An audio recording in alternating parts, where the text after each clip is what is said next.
Muy bien, vamos a iniciar un nuevo capítulo sobre esta clase del libro de los Hebreos. El capítulo número 8 es el que nos va a guiar en esta noche. Es un capítulo que relativamente calza nuestra noche, va a ser corto, no va a ser largo, no tiene mayor extensión, ya que casi que hemos abarcado la mayoría de conceptos alrededor de lo que se va a manejar también aquí. Y estamos ya completos en cuanto a este pensamiento, a esta idea que vamos trabajando. El capítulo 8 va a ser para nosotros un capítulo de conclusión, de cierre, sobre la temática del sumo sacerdocio de Jesús en cuanto a lo que se ha estado trabajando, pero también de apertura hacia algunas cosas en cuanto a lo que va a ser el templo terrenal y celestial, en cuanto a lo que va a ser el sacrificio y en cuanto a lo que va a ser la enseñanza de pactos. Entonces, es importantísimo ver que todo lo que viene aquí en adelante sigue siendo materia pesada. Ya hemos dicho que por ahí desde el capítulo 6 ya veníamos viendo un trasfondo, perdón, capítulo 5 ya veníamos viendo un trasfondo pesadito. Todo el libro tiene un alto contenido realmente de información y de hecho también tiene un alto contenido de convicción en cuanto a la era cristiana para nosotros. Realmente se ha trabajado la idea de aquel cristiano que ha querido volver al judaísmo y se sigue trabajando, pero las argumentaciones del autor han sido tan fuertes, tan equivalentes a un mundo que tal vez nosotros desconocemos, ya que nunca fuimos judíos, pero que sí en el entorno de ellos eran exposiciones continuamente fuertes, exposiciones amplias y exposiciones que también no dejaba por a dónde pudieran argumentar hacia alguna idea errónea en cuanto al tema. Sin embargo, vamos a encontrar aquí que el autor hace su conclusión tratando o llevando al creyente como a un inmaduro aún al final, pero sin embargo la idea de él es concluir o cerrar en un punto. Él ha dicho todo esto, pero por más de que lo haya dicho, si ellos no lo entienden, no tendría validez. Es muy sincero, él es franco en lo que está haciendo, por eso he dicho y seguiré diciendo, el expositor del libro de Hebreos debió haber sido una persona no solamente informada, sino también muy bien letrada para poder hacer ese trabajo. Y sigo reafirmándolo, posiblemente conocedora o aprendiz de la mano del hermano Pablo, el apóstol. Muy bien, capítulo 8 tiene para nosotros la lectura que deberíamos de estar leyendo. Casi todo el capítulo 8 tiene una profundidad hacia lo que es Jeremías 31.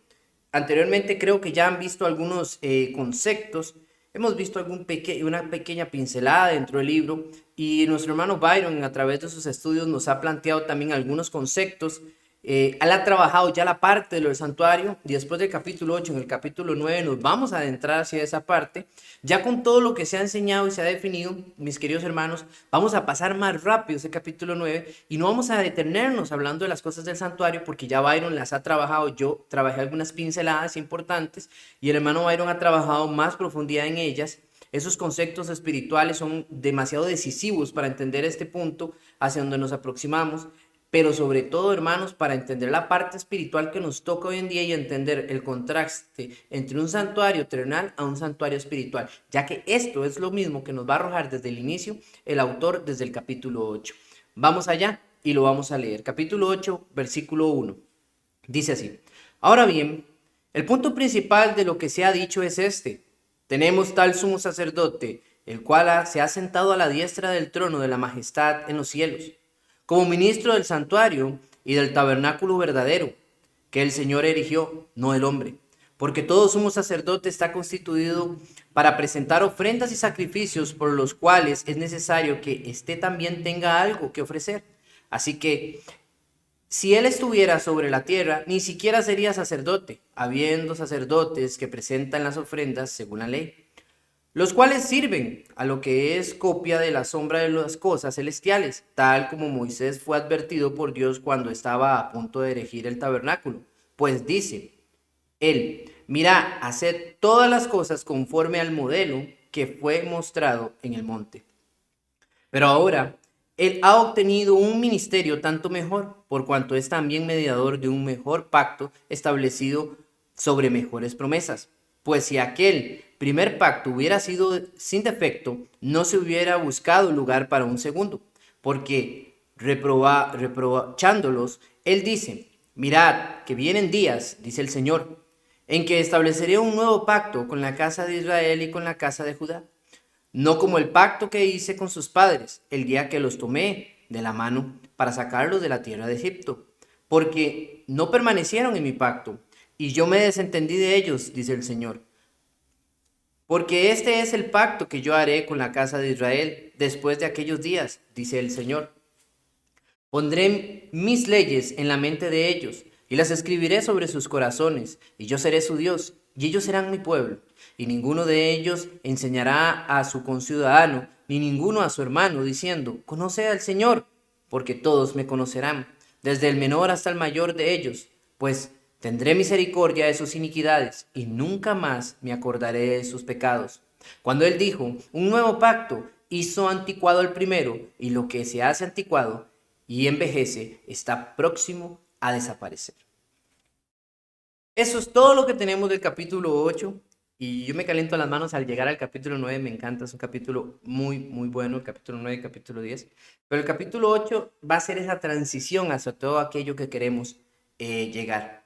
Esto es como hablar de las puertas del santuario celestial. Cuando usted y yo vamos a iniciar este capítulo, vamos a ver primero las tres palabras claves que he preparado para nosotros. La primera es tabernáculo, que viene del griego skene y se refiere a tienda o una choza de tela. Nosotros podríamos decir de muchas maneras lo que eso podría significarse a nosotros. A ver, para nosotros la palabra tabernáculo se vería como algo así como sublime, solemne, como una estructura de adoración, porque ya hay la idea de esto. Sin embargo, la palabra se refiere a algo humilde, algo sencillo, que se refería sobre telas, chozas, básicamente donde usted podría habitar momentáneamente, no es algo para perdurar toda la vida. Y ese era el reflejo de lo que Dios mandó a Moisés a hacer, algo que eventualmente no era para siempre, algo que era simbólico. De hecho, vamos a ver que mucho de lo que tiene que decir el texto está reflejado sobre esa idea. Entonces, cuando habla de tabernáculo, nos habla de un lugar que también inferimos que es un lugar de adoración. No está dentro de la definición concreta de la palabra, pero ha llegado a tomar tanto desde el Antiguo Testamento hasta el Nuevo una idea de un centro, de un lugar, un enfoque de adoración. Y eso está bien. La otra palabra que vamos a encontrar aquí, que también es importante, hay muchas palabras importantes, pero he tomado estas tres nada más, ministerio. Viene de la palabra liturgia, que es una palabra, no es que exactamente sea liturgia, está conjugado, ¿verdad? Porque habla sobre la función pública o se traduce como servicio o ministerio. Porque la palabra liturgia también es traída de una manera en la que usted da una narración, no, porque narración sería escrita, perdón, da sino más bien un discurso, esa sería la palabra más apropiada. Una liturgia le conocemos como algo que da un discurso. Sin embargo, la palabra que procede esto, ministerio, nos trae para nosotros algo que quiere decir una función, donde es un cargo o algo a lo que usted procede y lleva. Por ejemplo, cuando usted es el jefe de una área, usted es el que administra esa área. Y cuando usted se le llama administrador, eso es lo que quiere reflejar esa misma palabra, ministerio. Después tenemos la palabra pacto. Pacto es muy sencillo, entre usted y yo podemos entenderlo. Sin embargo, viene del griego, que es una palabra que se llama diaseke, que propiamente o por disposición, es decir, específicamente contrato o específicamente testamento. Eso es como cuando usted da palabra en algo, pero esto es una palabra de índole legal, ¿ok? Y es importantísimo ese detalle, porque no es una promesa, como que usted y yo llego y le digo, le voy a prometer que le voy a dar 5 confites mañana. No, un pacto es cuando yo le estrecho su mano y le digo, mírame, véame, mañana yo le traigo 5 confites. Es una cuestión más certera, trae más un reglamento de cumplimiento, porque es como cuando usted lo firma en un trozo de papel y dice, bueno, si yo mañana no traigo 5 confites, voy a tener un problema, firmado. Eso es lo que quiere decir esta palabra pacto. Muy bien, con estas tres palabras vamos a tener una idea de algunas perspectivas que vienen más adelante. Iniciamos con nuestro desglose de los versículos. Esta es la primera sección que va a ser diferente de cualquier otra que hayamos visto, porque solo basa de un versículo la primera. El primer versículo tiene una función grandísima, una función importante de dejar la idea pasada para ir proyectándose, no dejando, ¿cómo se llama? Lo que él está argumentando sobre Jesús, no, pero es como quien dice, bueno, ya acabo de argumentar, porque creo que hasta aquí ya es definitivamente claro. Vea lo que dice el versículo 1. Ahora bien, el punto principal de lo que se había dicho es este. Todo lo que ha comentado el autor, todo lo que ha levantado desde que utilizó la frase Melquisedec y sumo sacerdocio, que usted y yo podemos encontrar por allá desde los versículos 3 y 4, que ya venía dando las pinceladas, que venía soltando todo esto, que ha trabajado muy inteligentemente y ampliamente, es para llegar a un punto. Y él dice, este es el fin del argumento. ¿Cuál es? Tenemos tal sumo sacerdote. Eso es lo primero que él necesita definir. Dice, todo lo expuesto tiene el fin de mostrar que Jesús es sumo sacerdote. También tiene otro propósito. Jesús es sumo sacerdote y superior que los que Levítico. Ya eso lo hemos visto en todo lo que hemos desarrollado. El sacerdocio que Jesús mantiene en él no tiene nada que ver con el sacerdocio levita, no. Es un sacerdocio diferente y aún más, no solo diferente, es superior. Primero, argumentó sobre la base de ser superior a los ángeles. Después argumentó la base de ser superior al profeta Moisés. Y después a ser superior en el sumo sacerdocio. Tres cosas que ya ha trabajado y esta con más amplitud porque es importante para que el judío que es cristiano y ahora quiere volver a judaizar entienda que hay, si usted está yéndose por la guía de que como no hay nada definido físicamente, pero los judíos tenían algo tan definido, aparentemente, como el sacerdocio, las reglas y las normas, y era más fácil estar encerrado en esa burbuja pragmática y estar ahí porque al menos ya tengo toda esa construcción que no me permite moverme, que estar en el cristianismo donde se desarrolla mi propia conciencia, donde la dificultad interna ya viene, es posiblemente algo complicadísimo. ¿Por qué? Porque allá me decían, no matarás, y yo sabía que con solo no matar estaba haciendo el bien, pero aquí me dicen que no debo hacer, ¿cómo se llama? Debo de amar a mi prójimo. Es difícil, ¿cómo voy a amar a yo todas aquellas personas que se rodean o se acercan a mí por alguna u otra razón? No, allá se me decía, no codiciarás a la mujer de tu prójimo. Y aquí me dice que si yo codicio cualquier mujer que vea, ya estoy pecando. Esto es complejo. Mucha gente piensa que a veces el judaísmo fue más severo y grotesco de lo que es el cristianismo. Y no es tan cierto. El cristianismo tiene una libertad en Cristo hermosa y plena. Sin embargo, tiene un encerrón de dificultades para seguir las normas. Y no porque, ¿cómo se llama?, sea algo imposible o no porque realmente no queramos o podamos tratar de hacerlo. Simple y sencillamente es porque nuestra mentalidad a veces no está preparada para seguir un desarrollo de vida de esa manera. Cuando hemos sido criados en un libertinaje o cuando hemos sido criados en circunstancias diferentes, llegar al cristianismo a veces se puede volver algo difícil de tolerar a primera instancia, a causa de que el cristianismo presenta ideas de cosas muy complejas a veces para uno. Pero para el judío, que es inverso a nosotros, más bien vivía un estándar esquematizado y el cristianismo representaba una libertad a la que ellos no podían tolerar porque se les dificultaba y habían reglas que para ellos eran tan generales que no podían seguirlas, necesitaban cuestiones específicas. Entonces, cuando usted y yo tenemos esos lineamientos desde el punto de vista tan diferentes del judío, pues se nos hace complejo poder entenderlos a ellos. Para nosotros llegar al cristianismo es un poco difícil y complejo por ese lado, para ellos también era difícil y complejo, pero no por las mismas razones que lo son para nosotros. Entonces hay una gran pauta, una línea muy angosta que nos diferencia del pensamiento judío para poder comprenderlo.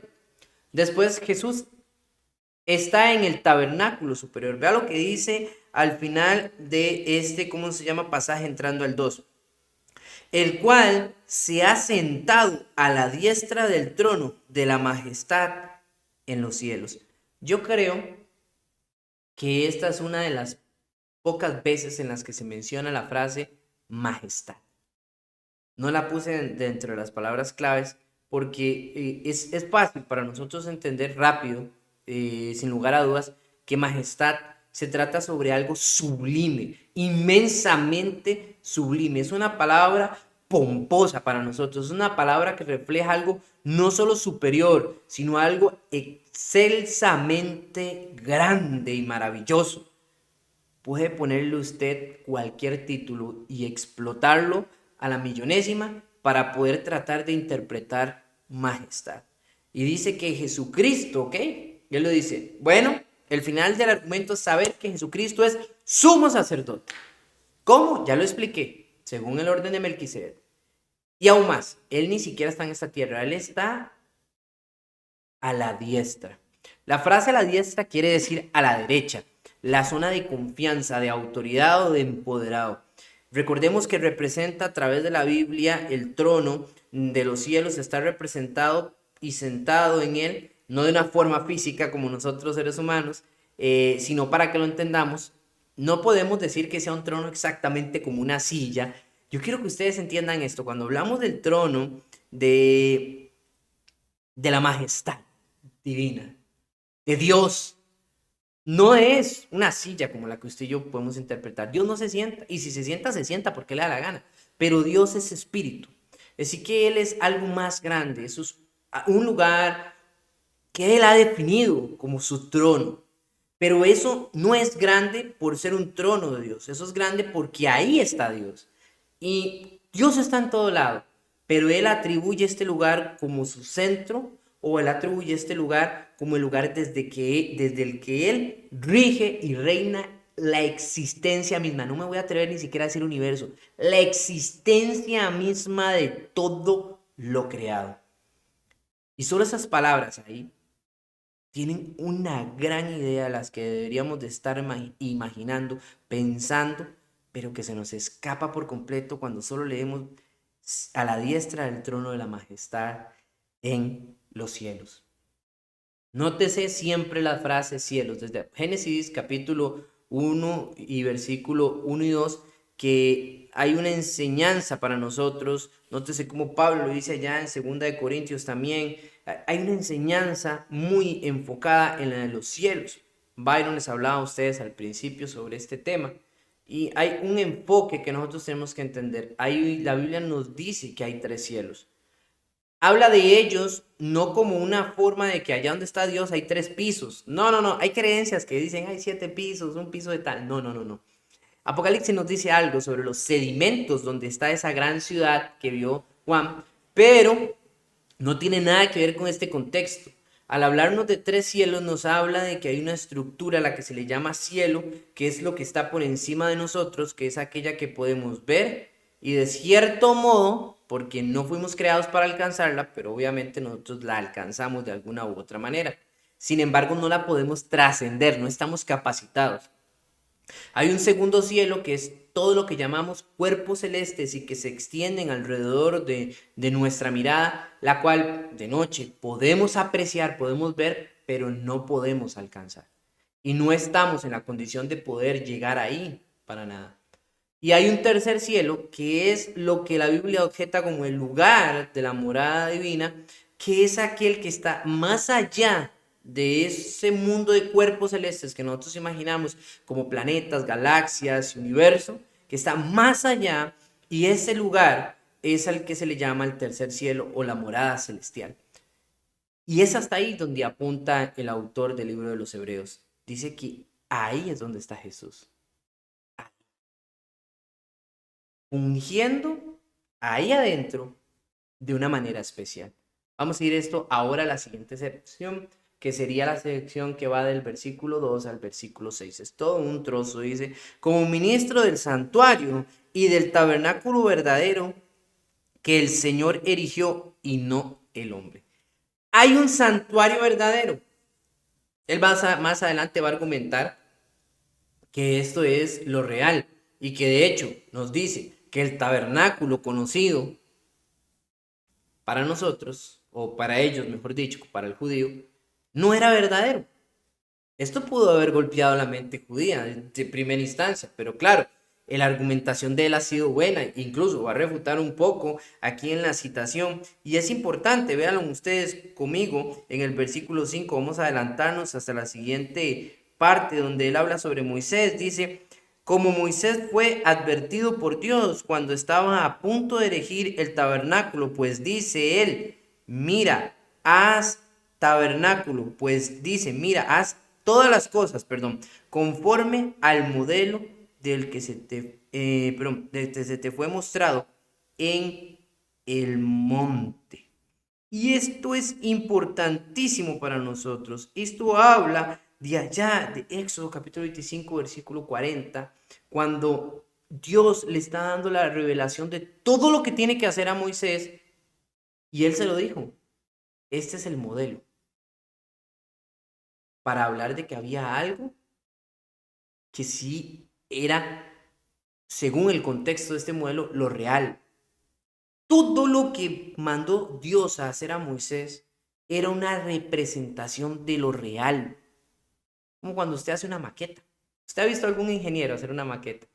Para ellos presentar un centro comercial, una casa o algo que, bueno, tal vez una casa no, un centro comercial, alguna plaza grande, hacen una maqueta donde muestran y dicen, bueno, este es el modelo de lo que va a ser. Y eso es lo que quería exactamente el autor mostrar en esa expresión. Incluso para el judío de su tiempo, el templo que tenían creado por Herodes era el templo más grande conocido a través de la historia. Y aún así, él lo llama maqueta. Wow. Yo digo que él apunta y señala más que todo al tabernáculo que se hizo desde el inicio de Telas, que es realmente ahí donde debería estar la idea, pero posiblemente su argumentación sea para que ellos entiendan que Jesús estaba en el templo real, en el templo glorioso, en el templo donde de verdad ahí sí se funge de la manera extraordinaria y perfecta. Muy bien, el versículo 2 decía, como ministro del santuario y del tabernáculo verdadero que el Señor erigió, no el hombre. Cuando usted ve eso es una refutación, ok, el que yo le estoy hablando a ustedes es divino, el que el Señor hizo, no el ser humano. ¿Por qué? Porque Dios no va a morar donde algo lo ha construido el ser humano. Por el amor de Dios, creo que esto también es algo que nosotros deberíamos de reflexionar. ¿Va a vivir Dios dentro de algo que ha construido el ser humano? ¿Que ha formado el ser humano? Si Dios creó al ser humano, Él es un ser superior. ¿Cómo morar en algo tan inferior como una casita hecha por nuestras manos? Humildemente, hermanos, Dios puede hacerlo, pero de una manera no como la que pensaba el judío, que literalmente Dios iba a vivir ahí. Dios lo hace por cercanía, por humildad, porque Él está en todas partes. Y Él puede morar en nuestra casa, puede morar en los lugares donde vayamos, puede morar en cualquier recóndito lugar del mundo, donde se le alabe, se le aclame, se le glorifique y se exalte su nombre. Pero eso es tema para otro estudio. Muy bien. Versículo 3, porque todo sumo sacerdote está constituido para presentar ofrendas y sacrificios por los cuales es necesario que éste también tenga algo que ofrecer. Ok, todos los sacerdotes, dice un punto muy importante, en la función de sacerdocio, que es la primera que tenemos aquí en la viñetita naranja, oscura, no, clarita, perdón, nos dice claramente él que tenían algo que ofrecer. Y vea lo que dice el versículo 4. Así que si él estuviera sobre la tierra, ni siquiera sería sacerdote, habiendo sacerdotes que presentan las ofrendas según la ley. Jesús no estaría presentando. ¿Por qué? Porque si Jesús estuviera sobre la tierra, sería una sangre que viene de la tribu de Judá y no podría presentar ofrendas, porque estaría bajo otro linaje y no el linaje levítico. Mira, hermano, pero ¿por qué Jesucristo no se comportó como un sumo sacerdote estando en esta tierra y por qué Él dice que ahora sí lo es estando en los cielos? Simple, porque Jesús fue obediente inclusive a la ley mosaica, toda a plenitud. Y es importante porque basado bajo la ley mosaica es que Él se constituía limpio y acepto como sacrificio, pero eso lo vamos a hablar capítulos que vienen por delante. Entonces, ante la idea de decía, todo sacerdote ofrecía y también ofrecía por sí mismo. Jesús era limpio y aceptable, pero sin embargo él en la tierra no podía fungir como un sacerdote, sino que, vea lo que él dice, versículo 5, los cuales sirven a lo que es copia y sombra de las cosas celestiales, tal como Moisés fue advertido. Entonces, la primicia de él es, ok, Jesús se fue y él allá funge como sumo sacerdote desde un orden distintivo especial al que es de Leví. Porque todo lo que tiene que ver con el templo es simplemente una sombra. Todo lo que tiene que ver con el sacerdocio de Leví es una sombra. Todo eso físico a los que ustedes se quieren aproximar ahora, dice, a estos cristianos judíos, judaizantes, es una sombra. Cuando usted llega y coloca algo bien alto delante de una luz y se refleja esa sombra hacia el suelo, da una silueta, una interpretación de lo que visiblemente es algo. Usted puede ver la sombra de un perro y usted dice, ah, es un perro, por la sombra. No estoy viendo el perro, pero sé que es un perro. Un gato, lo distingo. Un ser humano, lo distingo. Un hombre o una mujer, lo distingo. Pero exactamente puede ver bien claro lo que refleja lo que es esa persona o ese animal. No, solo puedo ver la silueta e interpretar lo que puedo ver. Por eso él les dice, porque todo esto que hacían estos sacerdotes era una sombra. Jesús está ¿en qué? En el modelo original. Versículo 6. Pero ahora, él ha obtenido un ministerio tanto mejor por cuanto es también el mediador de un mejor pacto establecido sobre mejores promesas. Dice el autor que Jesús, entonces, en lo nuevo, él es sumo sacerdote o tiene ese sacerdocio. Y dice también es ministro. Él ahora va a ministrar, a llevar la ruta correcta de todo esto. Él es la cabeza de la iglesia. Él es el que ministra, él es el que dijo cómo todo va a ser, cómo debe de ser y cómo debe caminar.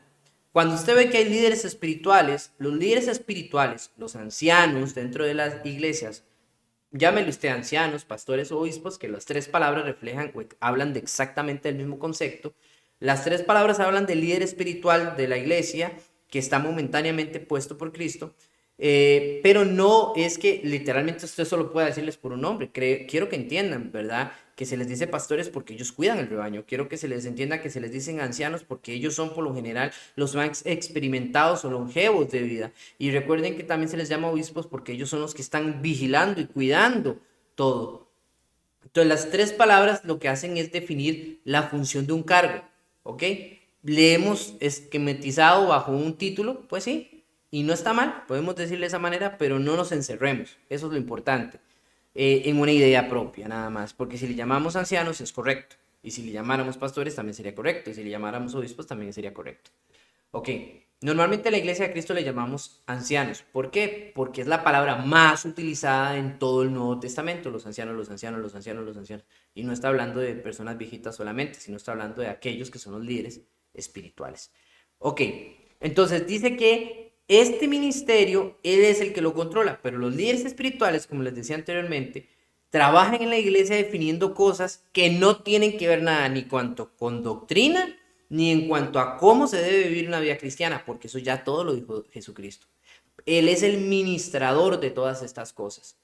Los ancianos lo que ministran es estar en la cercanía de los miembros, cuidar, ver, apoyar a las necesidades, fungir, ver que las cosas se hagan correctamente y movilizar que el conocimiento bíblico esté siendo aplicado en la iglesia.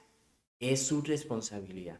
Pero el de formar, darle los conceptos y decir cómo son las cosas, ya eso está definido. No tienen nada que definir. Cristo lo ha definido todo. Y mediador. Es la última, bueno, el último título que le da aquí en este versículo el autor. Y me encanta porque él dice, él es mediador. Él es aquello que va a estar entre el cielo y la tierra mediando para usted y para mí algo. La frase mediador, aunque la explicamos antes, quiero decirles algo importante. Los judíos veían el mediador muy diferente. Para ellos el mediador era distintivo. Recuerden que era Dios y habían mediadores. o los profetas. ¿Por qué? Porque ellos le hablaban a los profetas y ellos oraban a Dios y rogaban a Dios, o ellos traían el consejo de Dios o las palabras de Dios al pueblo, o ellos con los sacerdotes, y los sacerdotes trabajaban para con ellos los sacrificios, o el sumo sacerdote que llevaba las oraciones del pueblo y, ¿cómo se llama? Y el perdón de los pecados momentáneo al lugar santísimo. Entonces ellos tenían mediadores, pero el autor aquí trabaja la idea de que Pablo nos ha dicho, ¿verdad? Un solo Dios, no, una sola fe, un solo bautismo, un solo Dios y un solo mediador. Y él lo coloca aquí también. Y dice, él es ¿qué? El mediador. El mediador. O sea, un único mediador. Hay gente que a veces, hay gente que a veces llega y dice, quiere colocar al Espíritu Santo como mediador, y no, eso es incorrecto. El mediador es Jesucristo. Quieren colocar a el Padre Celestial como el mediador, eso es incorrecto. El Padre no es el mediador, es Jesucristo. Solo hay un mediador, y es Jesucristo. Usted no puede poner a Pedro como mediador. Pedro no es un mediador, es Jesucristo. Usted no puede poner a María como mediador. María no es una mediadora, es Jesucristo. Usted no puede poner a Pablo como mediador. Pablo no es un mediador, es Jesucristo. Y a través de todo lo que usted lea en los escritos de Pablo y de Pedro y de todo lo que usted va a ver, o Juan también, y el del autor del libro de Hebreos, solo hay un mediador, Jesucristo. Así que si el mediador, el sumo sacerdote, era el que llevaba las oraciones, ¿quién es quien lleva nuestras oraciones? Si los sacerdotes hacían los sacrificios para el perdón de los pecados, ¿quién es el que hace el sacrificio para los pecados? Si el mensaje de Dios lo transmitían los profetas, ¿quién es ahora el que transmite ese mensaje? Él lo dice al puro principio, Dios habiendo hablado muchas veces, de muchas maneras, en otros tiempos a los patriarcas a través de los profetas, hoy nos ha hablado a través de su Hijo. ¿Por qué empezó con esa alegoría? Porque desde ahí ya venía dándole a la idea importante de todas estas cosas. Jesús es superior a todo. Él es el único mediador. Y estos personajes querían ir a mediar a través de otras personas, humanos iguales que ellos, débiles y falentes. Cuando había un mediador perfecto, un mediador que lo era todo y un mediador que era el único verdadero filtro, como dice Jesús, el que viene a mí. Esa es la idea. Entonces yo quiero que ustedes comprendan que cuando él habla del mediador, está poniendo una palabra de peso ahí. Y dice, y él es un mediador, ¿de qué? De dos cosas. De un mejor pacto y de mejores promesas. Los judíos estaban por un pacto, y amigos. Los judíos estaban por un pacto. Un pacto que Dios hizo con ellos allá en el monte, cuando Moisés bajó de haber recibido las instrucciones de Dios. Pero nosotros estamos bajo un pacto que fue ratificado desde Abraham, en el que serían benditas todas las naciones de la tierra. Bajo ese pacto. Y mejores promesas. Dios le prometió al pueblo de Israel la tierra prometida y les prometió estar con ellos si ellos eran fieles y liderar siempre sus batallas y estar ahí y engrandecerlos y hacer una gran nación de ellos. Pero a nosotros nos ha prometido algo superior. No una tierra prometida, la entrada al cielo, al lugar celestial. No una vida de grandezas humanas, vida eterna, dado a nuestro Señor. Una labor superior, un cuerpo celestial, una vida diferente, donde no hay dolor ni llanto, donde usted y yo no tendremos que pasar hambres, pan del trabajo constante hasta desgastarnos para obtener las cosas, donde hay modas que hacen que lo que usted tiene hoy en día ya sea obsoleto y vienen a otra cosa, donde ya no lloraremos y pediremos misericordia a Dios, sino donde le veremos cara a cara. No sé a veces qué promesas, qué más promesas quiere la gente para poder entender lo necesario que es Cristo en nuestras vidas y lo necesario que es vivir en Cristo Jesús. Continuamos. Ahora la sección del versículo 7 al 13, aunque es casi que toda abarcada, ¿verdad? Por Jeremías capítulo 31, versículo 31 al 34, porque es 31 al 31, fácil de memorizar. Tiene la sección más amplia en la que vamos a estar desarrollando varias lecturas. Así que yo le solicito y le pido amablemente que usted esté preparado para que me ayude a leer los siguientes versículos que tengo en pantalla con su Biblia. Usted se coloca ahí, no importa cuál sea su versión, se coloca ahí y podamos ir rápidamente leyendo todo esto, porque esto es sumamente importante. Bueno, ¿por qué un nuevo pacto? Llegaríamos a esa conclusión. Versículo 7 dice, pues si aquel primer pacto hubiera sido sin defecto, no se hubiera buscado lugar para el segundo. Hay una idea que nosotros tenemos que entender. Bueno, había un pacto, ya Dios venía trabajando con el ser humano a través del pueblo de judío, pero la pregunta que intriga es, bueno, ya Dios también una forma, ¿por qué hacer una nueva? ¿Por qué un nuevo pacto, Señor? Entonces dice, pues si aquel primero hubiera sido sin defecto. Ese es el primer punto. El primer pacto tenía un defecto. Había un defecto en el primer pacto. ¿Quién quiere leerme Hebreos capítulo 7 versículo 18? Ya lo hemos pasado por ahí, pero vamos a leer para rectificar aquello. Queda pues abrogado el mandamiento anterior a causa de su debilidad e ineficacia. Ineficacia.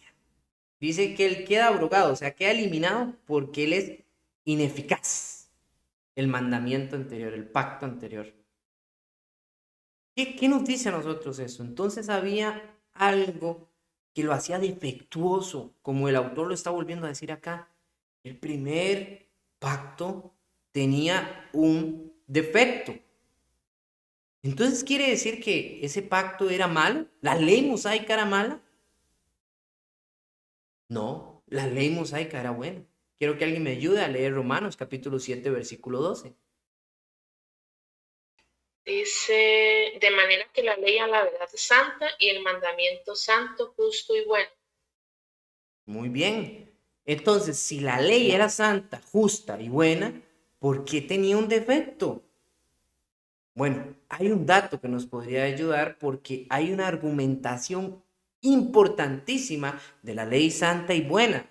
Leamos Deuteronomio capítulo 5, versículo 33. ¿Alguien? Y otra persona me ayuda con Gálatas capítulo 3, versículo 10. La hermana Ruth con Deuteronomio y Gálatas capítulo 3, versículo 10. Alguien más me ayuda después de la hermana. Adrián. Muy bien, listo. Okay. Lo leo a tiro. Dele, hermano. 5:33. Andad en todo el camino que Jehová vuestro Dios os ha mandado, para que viváis y os vaya bien y tengáis largos días en la tierra que habéis de poseer. Muy bien. Por todo el camino. Eso es algo que Moisés les dijo antes de que él se fuera, que muriera. Y les dijo, todo esto que les he dicho de la ley, deben de andar por ese camino. Pablo rectifica también allá en Gálatas capítulo 3:10 y vea como Pablo nos lo traduce, ya más importante, como el concepto que era judaizante lo entendía. Adrián. Dice así, Gálatas 3, versículo 10, porque todos los que dependen de las obras de la ley están bajo maldición, pues escrito está, maldito todo aquel que no permaneciere en todas las cosas escritas en el libro de la ley, para hacerlas. Muy bien, gracias Adrián. Pero ¿por qué Pablo dice, bueno, todos los que están bajo la ley están malditos, pero no era que la ley era buena y santa? ¿Por qué Pablo la llama maldita? Porque él dice que la obligación de la ley es ser cumplida toda la ley a cabalidad. Ok, si la ley es santa y es buena, pero el detalle de la ley es que tenía que cumplirse toda. Y normalmente el ser humano estaba anclado a ser maldito por estar metido dentro de la ley. ¿Cuál era el defecto? El defecto es que el ser humano no la cumplía. Vean ustedes lo que está diciendo el autor en el capítulo 8, versículo 9. porque él mismo lo responde. Vea, no como el pacto que hice con sus padres el día que los tomé de la mano para sacarlos de la tierra de Egipto, porque no permanecieron en mi pacto y yo me desentendí de ellos, dice el Señor.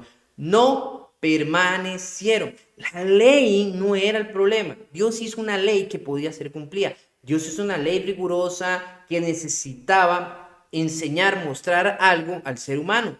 ¿Y qué es lo que quería mostrar? Bueno, ¿quién me ayuda leyendo Gálatas capítulo 3, versículo 19 al 29, por favor? Importante estos textos.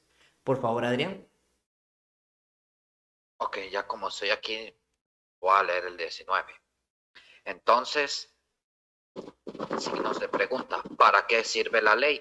Fue añadida a causa de las transgresiones, hasta que viniese la simiente a quien fue hecha la promesa y fue ordenada por medio de ángeles en manos de un mediador. Y el mediador no lo es de un solo, pero Dios es uno. Luego, la ley contraria a las promesas de Dios. ¿Es la ley contraria a las promesas de Dios? En ninguna manera, porque si la ley dada pudiera verificar la justicia, fuera verdaderamente por la ley. Mas la escritura lo encerró todo bajo pecado, para que la promesa que es por la fe en Jesucristo fuese dada a los creyentes. Pero antes que viniese la fe, estábamos confinados bajo la ley, encerrados para aquella fe que iba a ser revelada. De manera que la ley ha sido nuestro ayo para llevarnos a Cristo, a fin de que fuésemos justificados por la fe. Pero venía la fe, ya no estamos bajo ayo, pues todos sois hijos de Dios por la fe en Cristo Jesús. Porque todos los que habéis sido bautizados en Cristo, de Cristo estáis revestidos. Ya no hay judío ni griego, no hay esclavo ni libre, no hay varón ni mujer, porque todos vosotros sois uno en Cristo Jesús. Y si vosotros sois de Cristo, ciertamente el linaje de Abraham sois, y herederos según la promesa. Eso sería todo. Gracias, hermano. Un poco extenso, pero explica muy bien lo que debemos de entender de ese aspecto. Si la ley era santa y justa, pero tenía un defecto, y ese defecto era que debía ser cumplida a cabalidad, y lamentablemente el ser humano no la cumplía a cabalidad, ¿por qué entonces Dios nos enviaría o nos daría una ley con estas rigurosidades? Pablo nos dice en toda esa argumentación, para que fuera un ayo, para que fuera ¿qué? Una niñera, para que creciera el pueblo, para que entendieran, para que comprendieran, para que fueran madurando en la verdad espiritual. Yo veo la ley como una andadera. ¿Ustedes se acuerdan de las andaderas que se utilizaban para poner a los bebés para que aprendan a caminar? Cuando usted colocaba al bebé, el bebé quedaba en una posición incómoda, eran duras, eran tal vez decoradas con algunas cositas para que se vieran bonitas, para entretener al bebé, para que no se quisiera aburrir y para que él pudiera caminar. Tenían una amplitud que lo limitaba para que no pudiera tocar las paredes y cosas y golpear a todo lado, pero eso, aunque era incómodo para él y aunque de cierta manera lo tenía limitado, lo protegía porque iba aprendiendo a caminar, iba fortaleciendo sus pies poco a poco y lo mantenía de cierta manera protegido. Eso mismo es lo que hizo la ley en nosotros, el ser humano.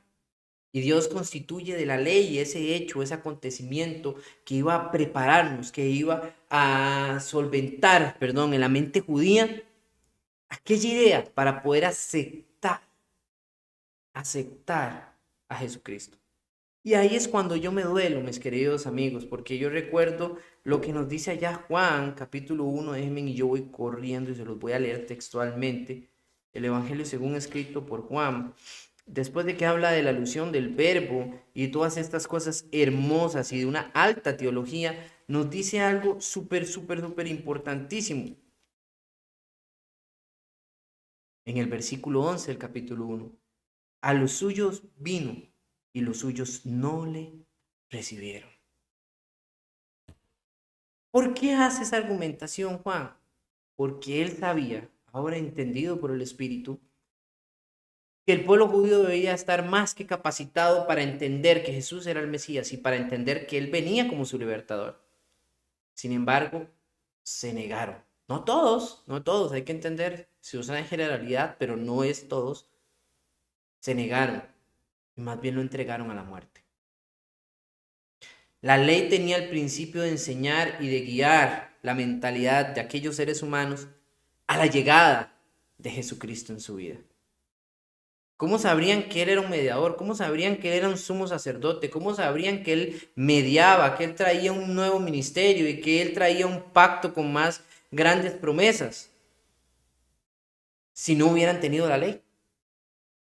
Recuerden que todo lo que ha utilizado el autor del libro de los Hebreos son los conceptos de la ley para que pudieran estos ser ahora el reflejo y entender todo aquello espiritual que estaba bajo ese alcance tan difícil en aquel pensamiento. Recuerde que nosotros los seres humanos somos complicados y difíciles de entender las cosas. Pasamos por un proceso de prueba y error para poder comprender. La imperfección de la ley era el incumplimiento de los mandatos. No era la ley.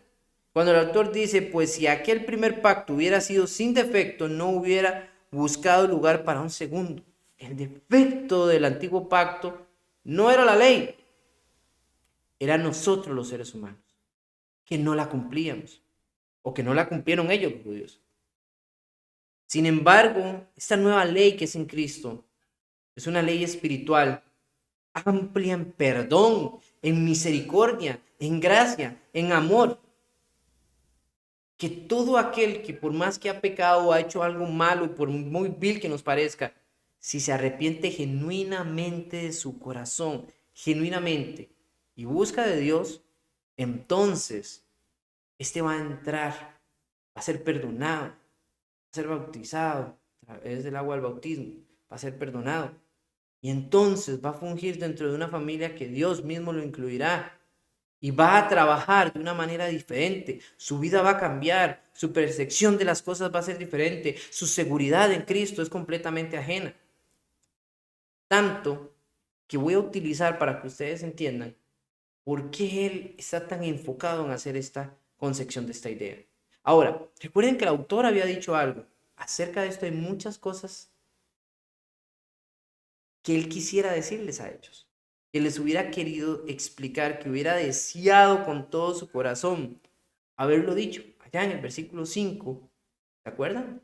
El capítulo 5, versículo 11 dice, acerca de todo esto tenemos mucho que decir y es difícil de explicar, puesto que os habéis hecho tardos para oír. ¿Qué más hubiera querido decir del sacerdocio en ese momento? ¿Qué más tal vez hubiera querido expresar sobre la idea de todo el sacerdocio y todo eso que nos lo dejó ahí, cuando yo siento que todo esto lo abarcó? Muy posiblemente tuviera que ver con lo que Pedro dijo allá en su carta, en el capítulo 2, versículo 9. Pedro dice allá, mas vosotros sois linaje escogido, real sacerdocio, nación santa, pueblo adquirido por Dios, para que anunciéis las virtudes de aquel que os llamó de las tinieblas a su luz admirable. ¿No es esto también cuando Pablo dijo, no hay hombre, no hay mujer, no hay esclavo, etcétera? Todos ahora somos un sacerdocio, un linaje especial. Ya no es una sangre, como ahora nuestro sumo sacerdote es un sacerdote que viene bajo un ministerio según el orden de Melquisedec. Entonces, ¿en qué posición nos pone a nosotros, sus hermanos menores? Somos sacerdotes. Llevamos tesoros en vasos de barro, dijo Pablo. Las arras del evangelio, las bendiciones, la predicación de la luz admirable de Cristo. Somos un linaje ahora escogido, no escogido por sangre.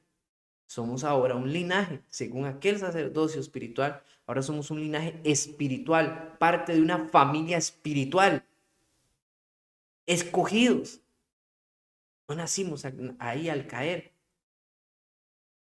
somos real sacerdocio. Ya no somos un sacerdocio. Pedro nos llama real sacerdocio.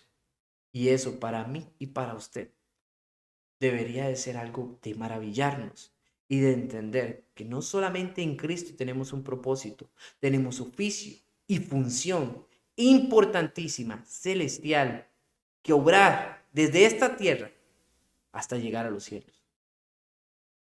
¿Por qué? Por lo que Pedro nos dice al final. Porque debemos recordar que Él nos llamó desde las tinieblas, estando en el pecado, en la inmundicia, en la iniquidad de nuestras transgresiones, y nos ha llevado o nos quiere llevar hacia su luz, ser limpios, una luz admirable que refleja a Cristo en nuestras vidas a donde quiera que vayamos y podemos mostrar el amor, la entrega y la devoción que el mismo Cristo Jesús demostró a esta humanidad. Hasta aquí llega nuestra lección. Espero que haya sido una lección que le motive. Como ustedes podrán ver, tenía una cantidad de información, no tan amplia como en otras. No vimos solamente textos, sino también tuvimos algunas reflexiones, puesto que el texto del capítulo 8 nos lo permite también hacer. Y que es importante hacer esto, ya que venimos también a otra información bastante amplia y muy fuerte, pero con estos conceptos y con estas reflexiones también nos abre camino para poder comprender más todo lo que viene por delante. Que Dios les bendiga.